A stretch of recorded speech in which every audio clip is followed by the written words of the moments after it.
Here we go. Port side, 200 meters!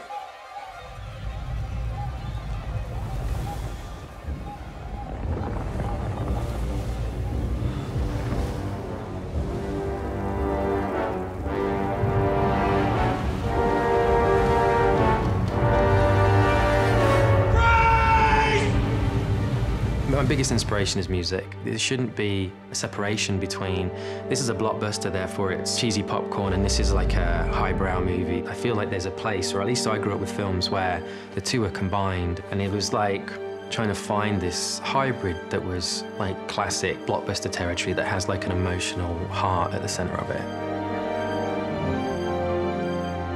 I created a playlist on my phone and just drag and dropped all my favorite soundtracks, and the person who got high score was Alexander Desplat. I always try to do movies that are different from the ones I've done before, and this movie is the perfect example. I've never done a monster movie before.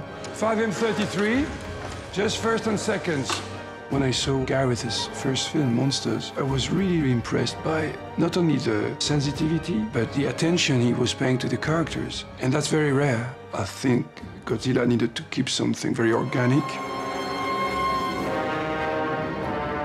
That's why I decided to put together an orchestra which was also really stupidly big as Godzilla, because otherwise, if the orchestra was not big enough, I would have had to stuff the score with a lot of electronics, which I didn't want to do.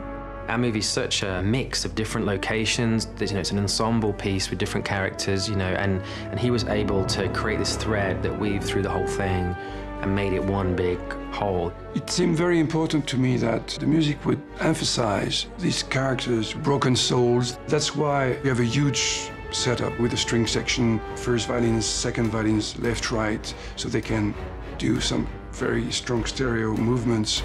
And I've doubled the brass, doubled the horns, and that's also left, right. So even though there'll be a lot of explosions and things going on, we'll have a lot of space created by the score. He always says, oh, I can't elevate the film, I just like compliment it and stuff, but he does elevate it. He's elevated our movie for sure.